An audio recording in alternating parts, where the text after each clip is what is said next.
Hi, I'm Angellica Bell. Welcome to the sustainability series of our business show. Throughout the series, I'm going to be chatting to entrepreneurs and sustainability specialists, finding out how their businesses are thriving and how they're looking after our planet too. In today's episode, we'll be discussing how businesses can adopt sustainable choices in their supply chains during turbulent times. Joining me is Amee Ritchie and Jake Elliott-Hook, the founders of Sweet, the world's first reusable bottle made from plant-based materials. And also Dr. James Cadman, Head of Consultancy and Carbon at Action Sustainability. So let's get on with it. Welcome to the show all. Let's kick off the show with you guys. Amee, Jake, thanks for being here. Your business is pretty special, award-winning. So you've got 60 seconds to give us your pitch, sell it. Are you happy with that? Yeah, sounds great. Well, thanks so much for having us. No problem. So we're a company called Sweet, and we've created the world's first reusable bottle made from plants. And for every bottle sold, we plant a trackable tree in your name or your company's name. And what makes our tree planting unique is that you can see where in the world your trees have been planted, its species, and you can monitor its growth over its lifetime. Every second, over 2,400 trees are cut down, and that leads to over 50,000 species per year going extinct. So for us, our goal is to really slow down deforestation and really get things moving on the right track. I mean, those figures are astonishing. Yeah, and terrifying.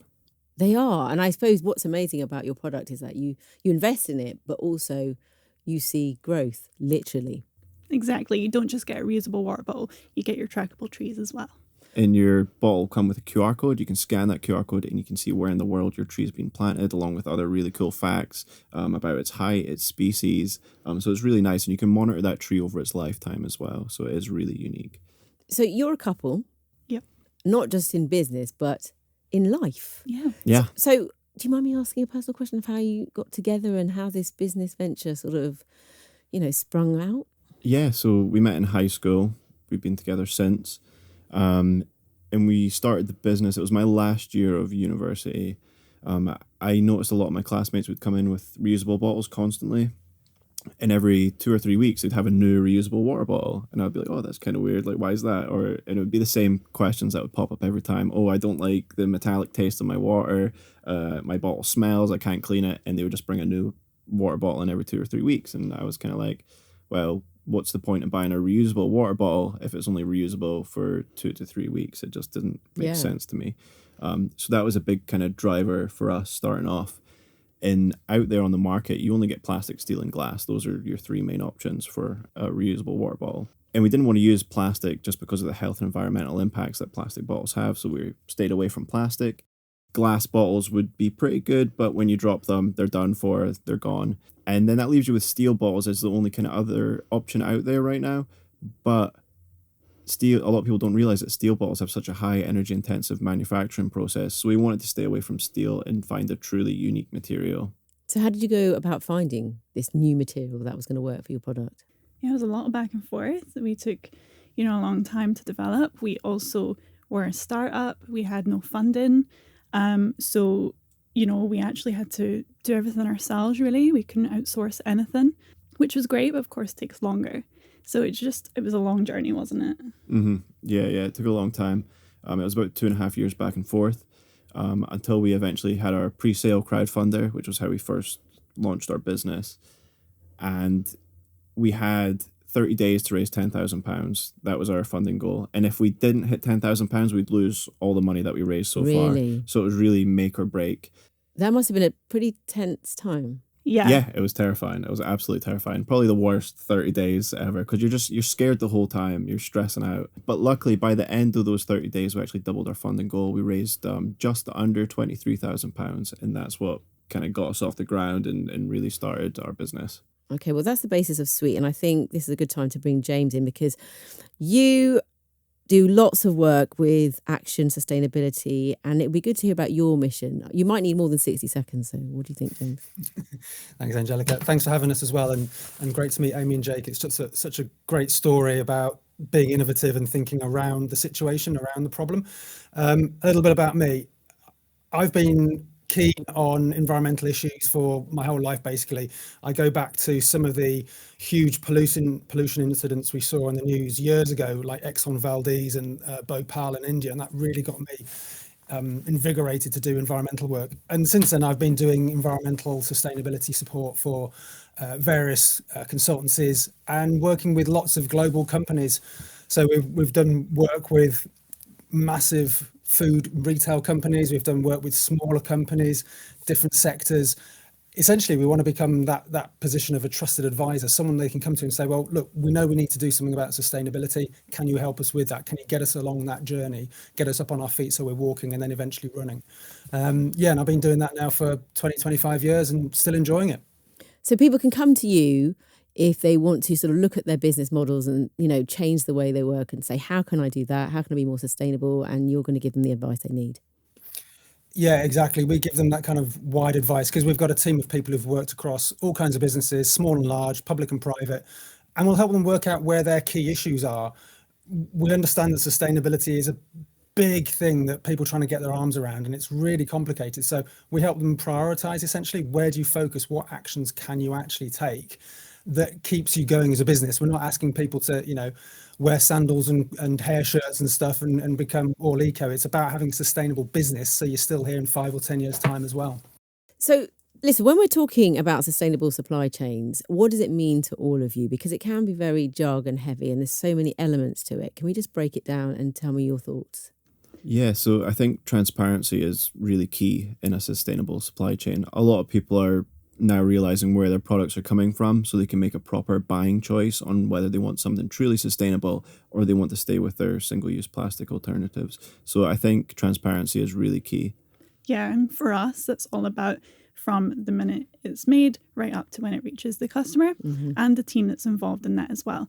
Because, of course, ethical procedures and, the people that are working with you are also incredibly important within that decision. So for us, we're a certified social enterprise. We plant our trackable native trees, but we also employ people who may have barriers to employment within the local community. So our team is made up of very diverse, very young group of people. And for us, that's another really important point within our supply chain. What about you, James? I think Amee and Jake have just summarised it very well. I'd build on that by saying it's understanding what your stakeholders want. So sustainability, just to be clear, is not just environment, it's social, it's economic, it's the 3 pillars. It's been around for some time. And it's making sure that organisations know what their stakeholders want and expect of them. It could be environmental, it could be social, it could be a mix of those. And in many cases, it's a blend. And it's back to my earlier comment about priorities. Where are you going to focus your organisation, your business on, and what are you trying to achieve? What are the outcomes you're trying to achieve for yourself, but also your customers, your stakeholders, your shareholders, whoever it might be who's got a vested interest in your business, and then give you that kind of gives you a strategy. It gives you an approach and a direction of what to do, rather than going, crikey, that's a huge elephant, I'm going to try and eat in one go. If I can chunk it up into these few things, I've got more positivity, more confidence that I can actually achieve it. But James, do you think, businesses and suppliers, when they do have a strategy, especially at the moment in the UK with cost cutting, are those barriers that impact sustainable supply chains going to get harder to overcome? Yeah, we're living through interesting times. We've had Brexit, we've had COVID, or we're still kind of coming out of COVID. There's a war in Ukraine, there's the energy crisis that's coming from it. There's lots of stuff going on. When they write the history books, they look back and go, the early 2020s were a very volatile time. So I suppose we're all in it together. That's one silver lining to it. But for me, it's about looking for those opportunities. We've got those struggles with the cost of living, the cost of energy, and so on. Where are the opportunities to divest our supply chain, to change how we get our energy? Just thinking a little bit outside the box, like Amee and Jake have. They've looked at the bottle market and the situation and gone, well, actually, let's do something different than metal and glass and plastic. What else can we do? Amee, have you had to prepare for any of these issues? Yeah, so of course, with the rise in costs, we've had different challenges. One of them, I can actually tell you a kind of funny story. Funny now, not at the time. But we tried to save costs on our storage facility, and we went with somewhere a bit cheaper. But unfortunately, that proved to be the wrong decision. Within 6 months, we had a fire at the place, which almost burned all of our stock. Yeah, the flames literally stopped right outside our door, which was incredible. All our stock was fine, but then 6 months later, there was a huge robbery and every container got broken into, even ours. Luckily, robbers weren't looking to steal some reusable water bottles, so we were fine. They didn't touch our stock. A little bit hurt by that. But thankfully, we're all good. So we know that many SMEs at the moment are just trying to stay afloat. But what benefits can come from building a sustainable supply chain? Because I guess there's still a benefit even when things are tight. Yeah, for me, there's a few kind of buzzwords that come out of it, like resilience, continuity of supply, making sure that you can stay in business. That's really what this is all about. For me, it's about making sure that good organisations like Sweet can stay trading for years and years to come. But there's other benefits as well. You can win new work with your customers, with your clients. If you have got a sustainability strategy and approach to how to be sustainable that takes your supply chain into account, customers will look on you in a better way. And that view is only growing at the moment. We see lots of clients saying, actually, when we go to our supply chain, we want them to be sustainable as well, because that helps us. It's really, really important. I'll throw some stats out. Your average house building company, their carbon footprint, about 2/3 of it lies in their supply chain. It's all the bricks and the materials and the doors and windows that go to make a house. If they want to be sustainable, they need to get their supply chain to be sustainable for them, because that's where 2/3 of that carbon impact comes from. So we all need to work up and down the value chain to drive sustainability together rather than just working in isolation. Right, and also having longevity as well, what you're saying for businesses. So right now it might seem tough, but you want to still be trading and working and making money in 10 years' time. Yeah, there's kind of no point otherwise. If everyone tries to be kind of really the ultimate sustainability, that's great, but we have to have a bit of practicality to it as well, that we want those kind of really sustainable businesses to be there in 10, 20 years time, and actually leading the way and saying, look, this is how to be a sustainable business. We're doing as much as we can, as best we can now, considering all those macro global issues. But we want others to work with us on this. We want other supply chain partners, other invested stakeholders to come in and say, yeah, we support you in this. We can work with you on providing you with whatever goods and materials you need. So Jake, what sort of sustainable choices are you making with Sweet at the moment? Yeah, so firstly, our trackable tree planting is really important for us. We've planted over 10,000 trees now. We're also a carbon negative company. We offset more carbon than we produce. We keep a supply chain as local as we possibly can. Our packaging is literally made across the road from our office, which is amazing. But we also pay a premium to work with the suppliers that we work with.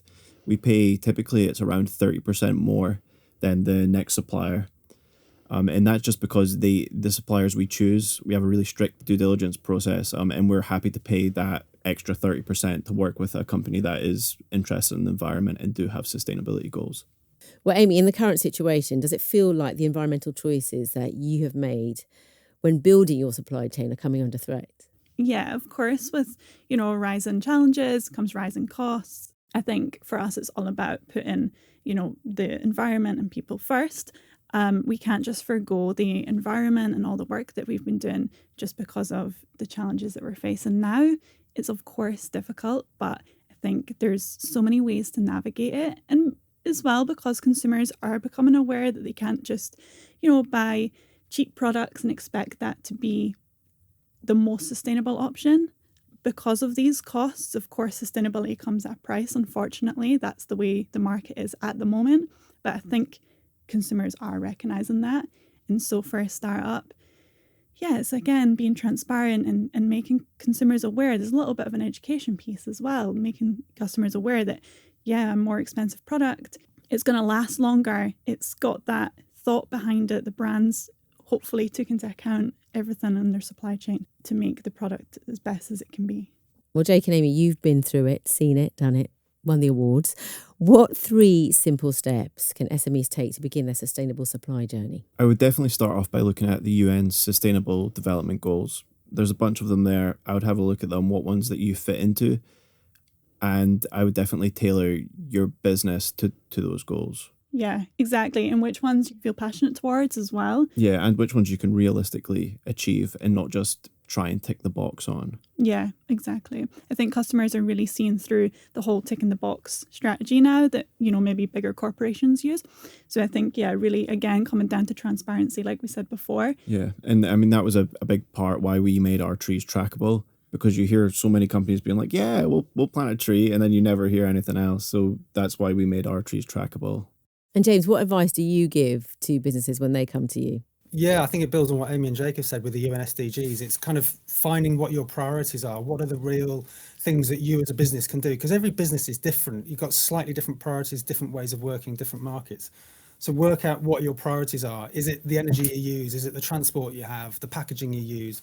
Is it a certain material or product that you buy in from your supply chain? Where can you focus your efforts and have basically your biggest bang for your buck? And I totally agree with that kind of realistic targets bit as well. I've worked with many organizations in the past where the chief exec or the MD has said, yeah, we're going to reduce stuff by 20%. And you go, well, 20% of what? Compared to what? And how are you going to prove it?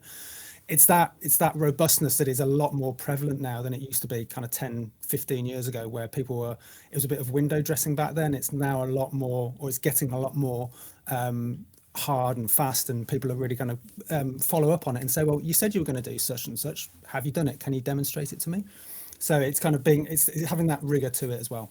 Well, James, what are some of the common mistakes businesses make when trying to improve their supply chain impact? Good question. I think a lot of it comes down to communication. A lot of times organizations don't talk to their stakeholders, whether that's internal or external, and find out what their priorities are. They need to think about how they're going to improve the sustainability of their business. So, for example, they might say, I want to go out and buy a certain amount of sustainable product tomorrow. But have they done the market engagement? Have they done the research? What are the key issues? What's the price? Basically, is it available? They don't go through that process. They assume that the market will provide. So having that research, having that communication as well with your stakeholders, really important. Well, guys, thank you so much. This has been really insightful. I appreciate all your time right now. No, thank you so much. Thanks so much for having us. Yeah, really good, really interesting. Thanks for joining me and our guests, Amee, Jake and James, for this episode of the show. Join us next time on our sustainability series for more insights and inspiration from sustainability leaders. And if today's episode has inspired you, head to our website to find more insights and potential solutions that could help you take action today. Don't forget to follow and subscribe. Until next time.